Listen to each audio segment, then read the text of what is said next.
for the church, and they're honored to have you as a pastor. We're gonna continue the series here in just a minute, but before we do, I want to take you back in time a little bit. We're gonna go to like the mid '90s era, which my teenage kids remind me. Sometimes they say like, "Oh yeah, back in the 1900s," which yeah, right. I mean that hurts. Like that just hits a certain way. But I was a little kid. This is probably the very first Halloween that I could remember, and because I picked out my own costume.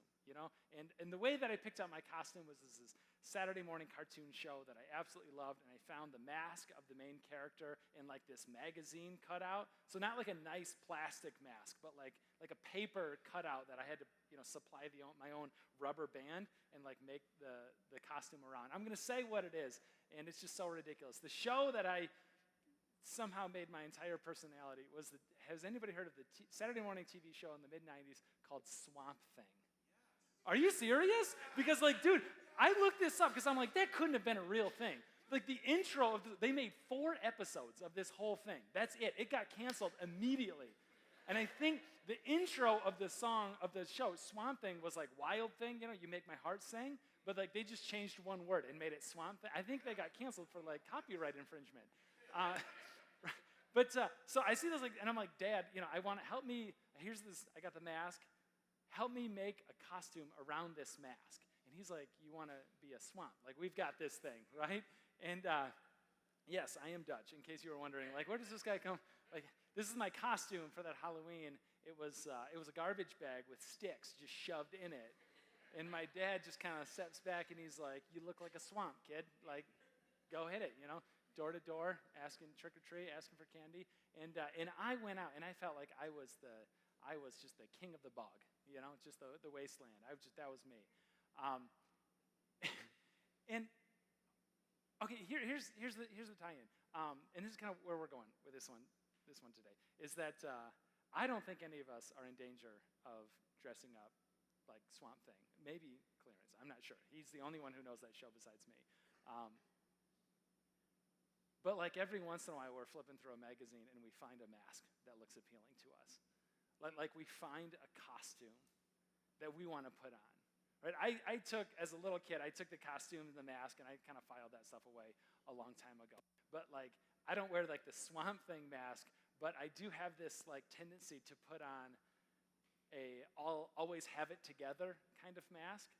I do have this tendency to put on like this spiritually confident sort of mask or emotionally available kind of mask. I put on a lot of different kinds of masks, and I would venture to guess in a group, if we were going to be really, really real, that you also could probably identify a mask or a costume that you put on and dress up in as well.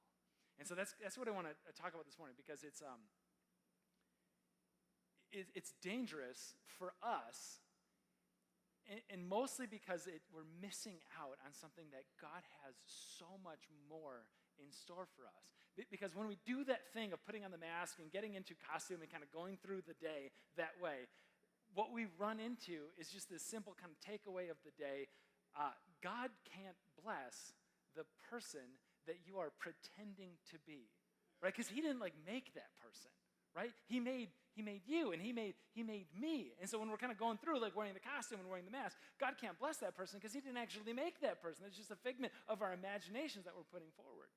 And we can start to see that it can lead us to some really, really dangerous places. But if we hang on to it long enough, I think on the far side, he has something just absolutely incredible for us. And so to kind of tell that story, I want to tell it through the lens of the gospel according to Jacob. So you guys have been in this series for a little while, and through the magic of YouTube, I've been able to track along as well. And so we're in Genesis chapter 27. So we're going to read some selections out of Genesis 27, and I want to invite you. I'm told we're a phone-friendly church, so you can follow along on the Bible app maybe, or whatever you like, and we can go through it that way. But we're going to hang out in Genesis 27, so it will be worth your effort if you'd like to see the words. Starting off, Genesis 27 in verse 1, kick it off here. Okay, when Isaac was old and his eyes were so weak that he could no longer see, he called for Esau, his older son, and he said to him, "My son, here I am." Esau answered. And I know like a lot of you have been in the series for a little while, and you're like, I don't need a little refresher, but we do have some guests in my family who are here. And maybe we need some refreshers. Maybe you're new here, or you missed it a couple weeks. So we got Dad, Isaac, and we got Jacob and Esau, the sons. And they're twins. But that's where the similarities end, really, just at age, birthday. After that, totally different. Esau is, there's like old country song, like, you can skin a buck and run a trout line, and it doesn't matter. But like that's Esau. Like he's the outdoors guy. He's like the hunter dude. He's like super hairy and outside. He's the kind of guy that he goes to a pool and he takes off his shirt and he's wearing like a body sweater underneath. Like this is Esau, okay? Jacob has been described for us in previous chapters as living among the tents, which is kind of a fun euphemism, right? Esau is like the hunter guy outside. Jacob is the guy that can put such a perfect crust on the creme brulee. It's like chef's kiss, right? This is Jacob. And we're not taking away anything from either of them. I'm just highlighting like they're different, right? Jacob and Esau. The other difference is that Esau was born just like minutes ahead of time. And that means everything. You heard about the birthright story last time. And so he swipes the inheritance. And now we're going to see the glove, which is the blessing that goes into the hand of the birthright. So let's continue on in the story here. So we've got Isaac, verse 2.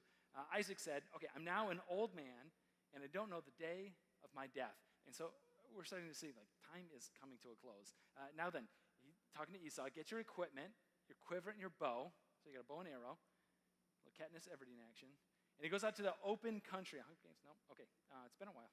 And go out to the open country, hunt some wild game for me, and prepare me the kind of tasty food, probably meatloaf, nope, just kidding, and bring it to me to eat so that I may give you my blessing before I die. Now, we heard that story a little bit last time, but culturally, it's kind of a nuance. Culturally, it's kind of a weird thing, the blessing and the birthright, because we can get those mixed up, and they're a little bit different. The birthright is like the stuff of the inheritance. The birthright is the home, is the farm, is the business that Isaac was running. The birthright is the stuff. So you can see how Jacob would really, really want the birthright. But then along with that comes the blessing. The blessing is like Isaac naming his successor. The blessing is like the family mantle. The blessing is the spokesperson that goes in front of the business, the home, the farm, the stuff of the inheritance. And you could kind of see, like, dude, it would make no sense to, like, fork these two, right? Like, whoever gets the birthright should also get the blessing. And this is maybe you've heard in the past, it was introduced to me, I thought it was fascinating. Among family businesses, about 95% of family businesses don't make it to the third generation, usually because of something like this, where somebody comes along and they're like, okay, Jacob stole the birthright, but I still want the family mantle, the spokesperson, to be Esau. And you're like going, dude, that is a recipe for disaster. Like what? There's a part of you that's like, come on, Isaac, man, come on. What do you want? Like, you want your kids to lead this comfortable life? You want your kids to, like, take on this legacy? Yeah, that's what I want most. How are you getting there? By forking the blessing and the birthright? No. What you want is for your kids to be safe and secure, to lead a happy, healthy life. But what you want right now is for Esau to have a little something as well. And that's the same thing that we saw play out with Jacob and Esau last time, with the bean soup story, right? With the stew. When Esau comes back from the field, and he's like, dude, I am so hungry. And Jacob, whatever you have going on, it smells so good. Please give me some. And Jacob's like, absolutely. I'm going to give it to you. I just need you to sign these papers, the inheritance, the birthright, over to me. You sign these papers, and the soup is yours. And he does it. And it's like, how? What? Like, Esau, how could you be so short-sighted to trade what you want, what you really want, for what you want right now? Where did you learn that? And we see Isaac over here doing the same thing. It's where Esau learns it. He's trading what he wants, his sons, to get along and live this happy, healthy life, for what he wants right now.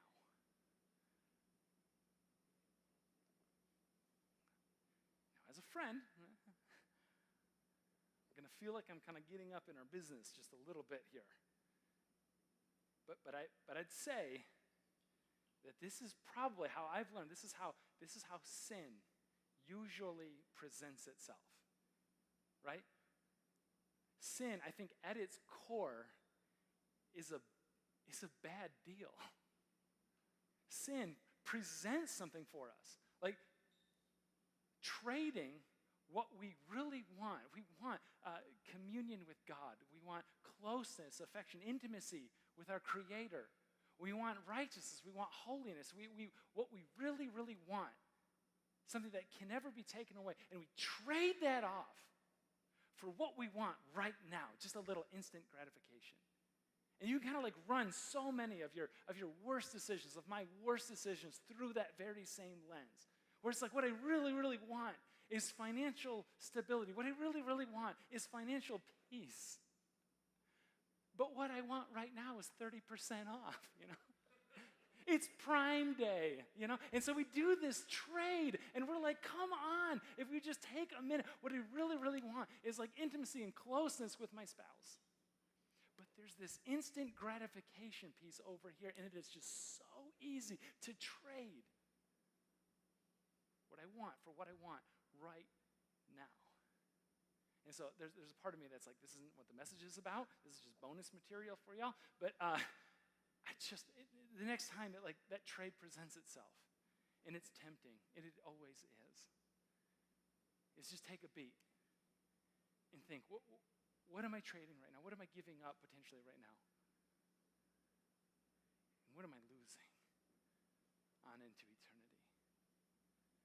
But these are the boys, right? And Isaac is going to fork the blessing and the birthright together, and we'll continue the story.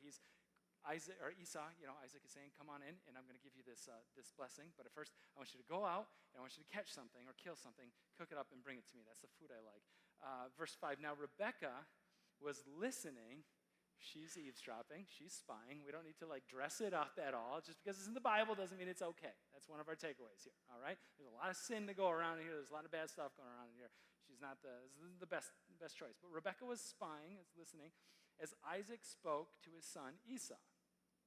And when Esau left for the open country to hunt game and to bring it back, Rebekah said to her son, look, I overheard your father say to your brother Esau, bring me some game and prepare me some of that tasty food to eat so that I might give you my blessing in the presence of the Lord before I die. And then she kind of hatches this plan. And she's like, okay, here's how we're going to do is Jacob, I'm going to kind of dress you up in your brother's clothes. I'm going to put a little goat skin on your arm so when Dad feels it, when Isaac feels it, he's like, oh, yeah, that's definitely Esau. And that sweater at the pool comment that I made earlier, they just, that's how hairy the dude was. That goat fur. And you're like, that's my son, Esau. That's him right there. Okay, so dress him all up, make him seem like Esau. This is the plan. So then you can steal not only the birthright, but also the family mantle that comes along with it. This is a good plan, right? And I want to make just two quick comments on this thing, because it's only sort of related to the central message, but two quick comments on it. The first one is a comment just for parents. Just be careful of what you put on your kids. My kids are here. I'm constantly reminded of the things that we put on our kids, right? Because it's easy we talk about masks that we put on. We talk about the costumes that we dress up in. It's easy to take your kids and to dress them up in a costume of academic success or athletic success. And we have them wear that costume. And then what the kids end up doing is they will own it. And Swamp Thing, they'll make it their whole personality, whether it fits or not. In fact, they could end up wearing the mask, wearing that costume, long after it stopped fitting. And then I want to turn it on those of you maybe not parents, but you're wearing this costume and going, I think right now in this moment, I'm realizing that I'm wearing a costume that I never actually intended to put on. And I want to just invite you to take that one off as well. So that's the first thing, just this word about parents. The second thing on this one is when I am telling this story, and chances are a lot of you have heard Jacob and Esau story before, and You don't have to say it out loud. It's more fun if you don't, because I don't want to embarrass anybody on, like, just as a guest here. Just trying to make some friends, keep some friends. How old, don't shout it out, but like in your mind, think of a number. How old does like Jacob seem? You know? Because part of us were like, oh man, that mom, you know, putting that on her boy like that. Because we have this idea, like Jacob, he's an impressionable kid. You know, he'll just do whatever mom tells him to. He's like 12, 15 years old, I don't know, something like that, right? You can go back in the timeline of Genesis, you can add up how old he is. He's 76 years old when this story takes place. At some point, you got to stop blaming your parents for the costumes that you're still wearing and take a little ownership for your own decisions. Jacob, I got an amen, I love that. Jacob takes this thing on. He does it, and so he's not taking ownership yet because he's only a youthful 76. Maybe by his 77th birthday he's going to do this thing, but he kind of goes along with this plan, takes it on hook, line, and sinker. And then this is what happens. Let's skip down to verse 14. So he went and he got them, and he brought them to his mother, and he prepared this tasty food, just as the way his father liked it. He's pretending to be Esau.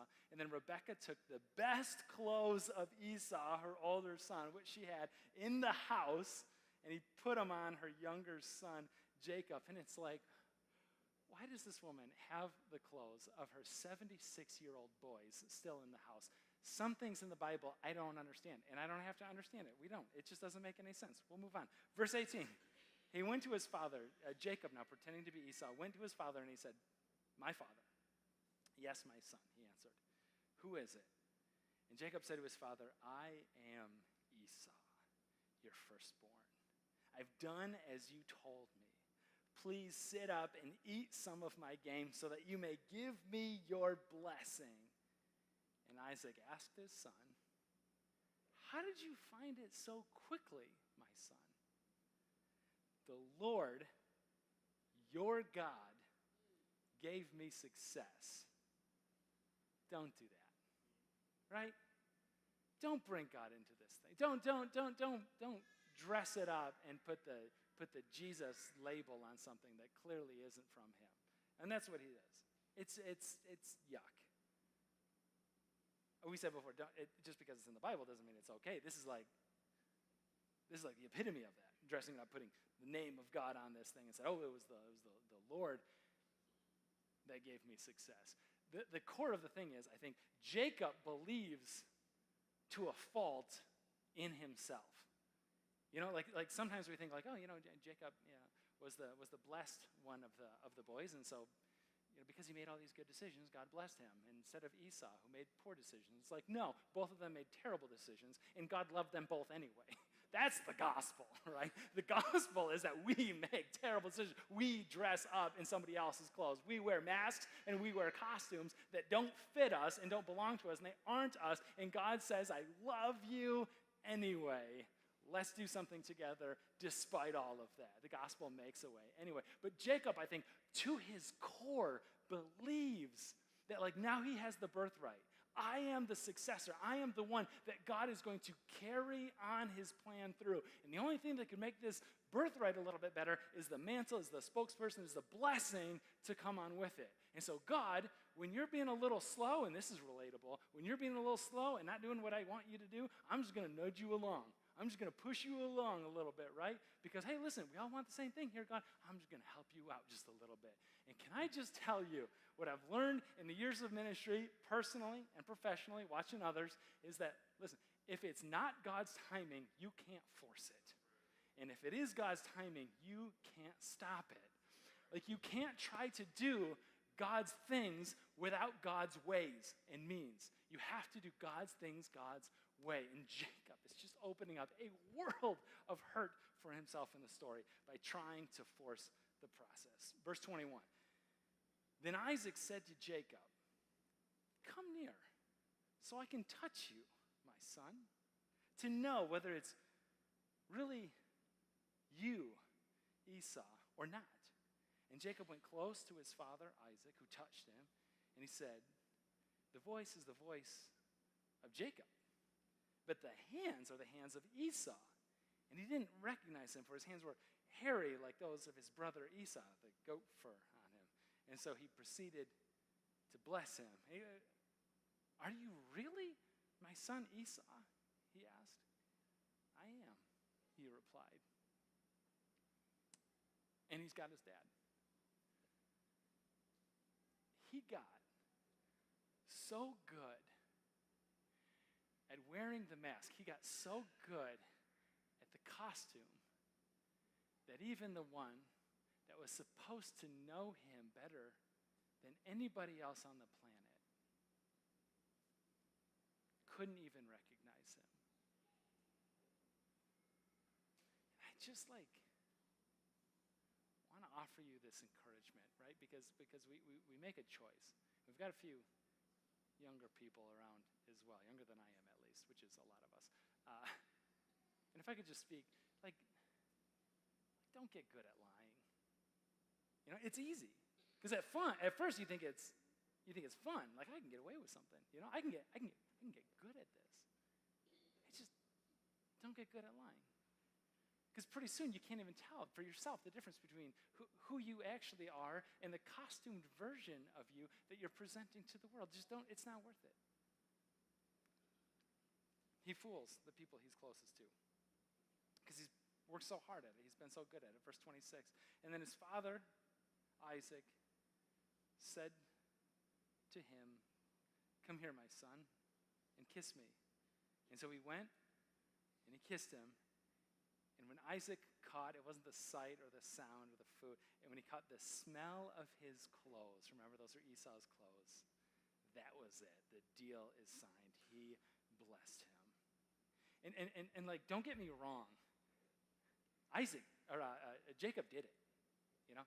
He closed the deal. He got dad to sign on the dotted line. He got his signature. The invoice is signed. It's done. It's case closed. He closed it.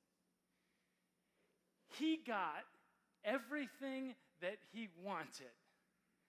But it's possible, isn't it? It's possible to get exactly what you want, but then on the far side, to not want what you just got. Right? Because what happens in the story, you can kind of read on ahead of the rest of the story and check it out sometime on your own, but what happens in the story is Esau is still out in the field, isn't he? He got the birthright before. Now he got the blessing to go along with that thing. He got everything, but Esau has yet to come back. And you know what's going to happen. Esau, he went out of the house armed. He went out of the house, bow and arrow intact. Jacob stays behind in the kitchen. You know Esau is going to come through those doors, learn what just happened. Esau comes back. He's got his bow and arrow. He's bringing a gun to the fight. And Jacob's over here with a frying pan. And it's like scissors beats paper every single time. You know how this story is going to unfold. And so Mom, Rebecca, looks at Jacob and is like, boy, you better run. Just get on out of here, right? And so he does. He runs away from his brother Esau and just keeps on running because he knows what his brother is going to do. His brother is going to rip him to shreds. His brother is going to kill him. He knows that he can. And so Jacob starts running, and for 21 years, he doesn't stop running. It's possible to get just exactly what you want, but then not want what you just worked so hard to get.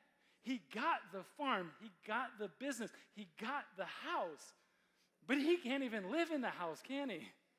It's not his, even though it is. He got what he wanted. He doesn't really want what he got. And 21 years goes by, which is for a lot of us like our adult life. For us, your 30s and your 40s goes by. 40s and your 50s goes by. Decades goes by. And we've never even shown the world who we really are. We've never shown ourselves who we really are. And you know what? I'm not even here to say that putting on a mask and pretending at work isn't a good way to get ahead. Right? Because for a lot of the time, and I will just own that, for a lot of the time, yeah, you can probably get a promotion that way. You can probably make more money. It's probably a good way to make the world think that you are far ahead by just pretending to be somebody that you're not. Fake it till you make it.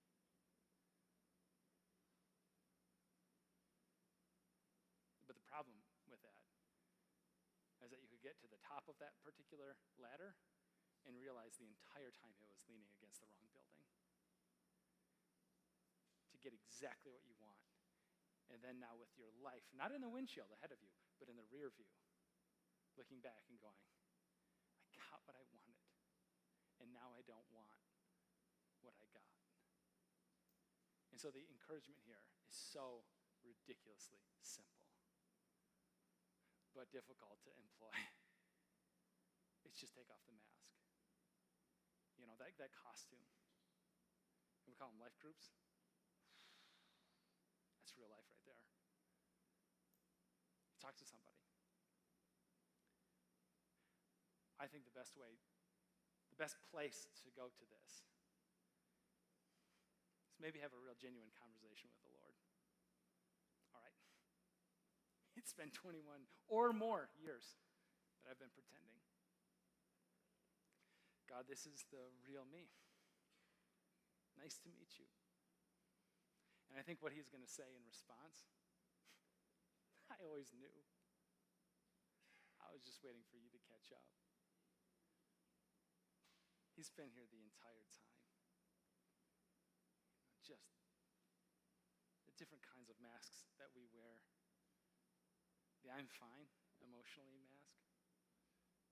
The highlight reel mask, where you post everything and it's like the highlight reel of your whole life, but meanwhile you're like living in the behind the scenes shoot.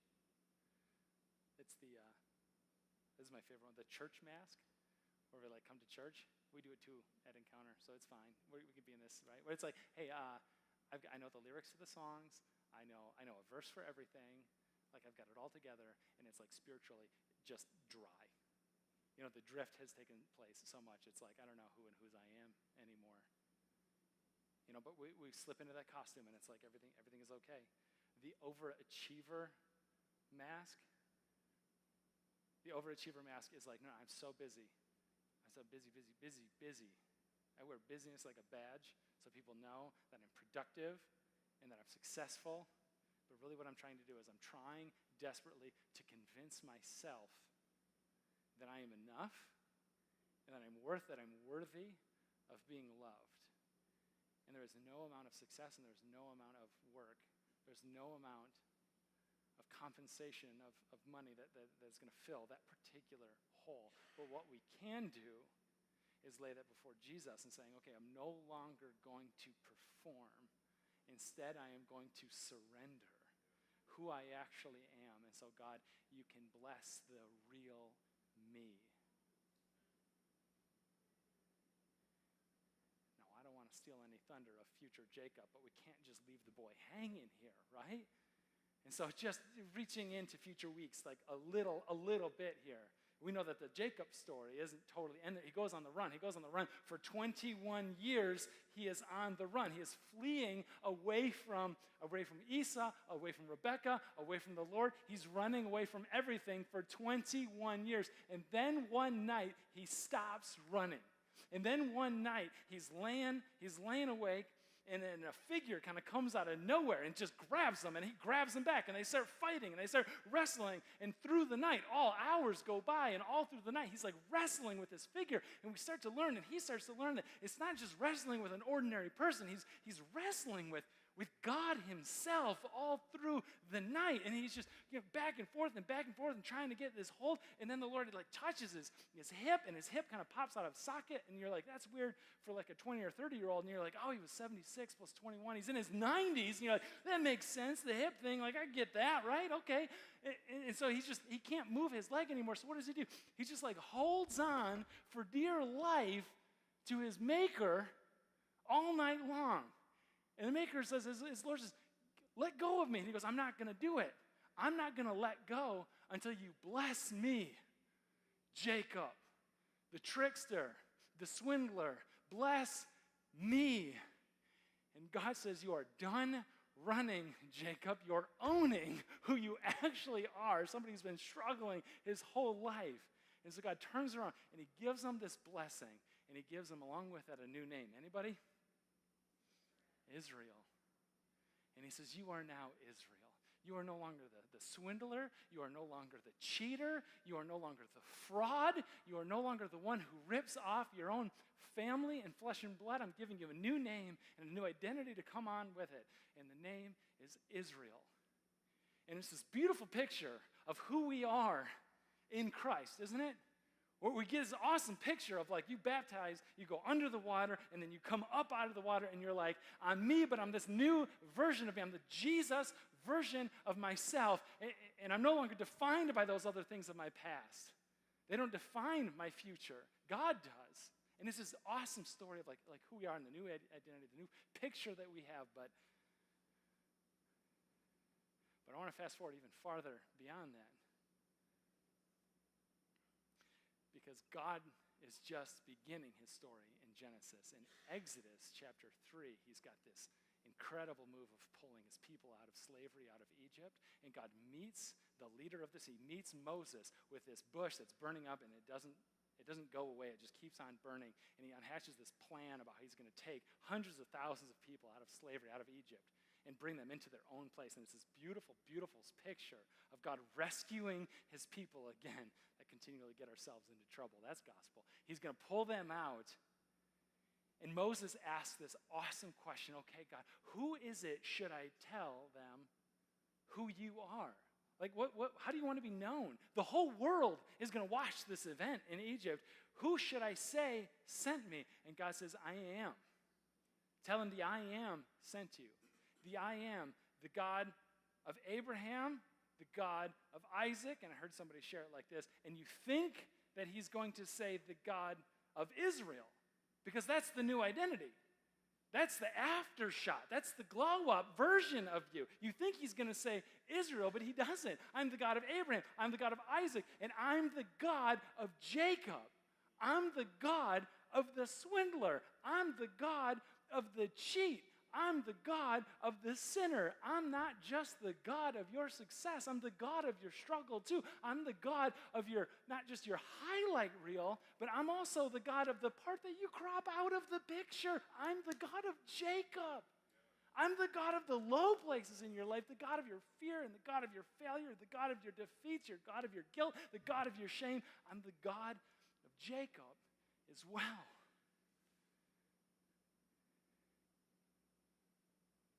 I love Jacob. You know, and when God had to put a price on it and say, how much would I pay to get Jacob back? He's in heaven. The Son of God is in heaven. What would I pay to spend eternity with some of us Jacobs? And when he had to put a price on you, the price that he was willing to pay was nothing more and nothing short of his own very life. And Jesus said, I'll give my life for yours. Because I'm not just the God of Israel. I'm the God of Jacob too. And when you get in your car, or you get home and you have a little quiet time, you shut the door behind you, and you've opened up that conversation with God, you know how God is going to respond when you take that costume off. Because he already showed us his card. He showed it.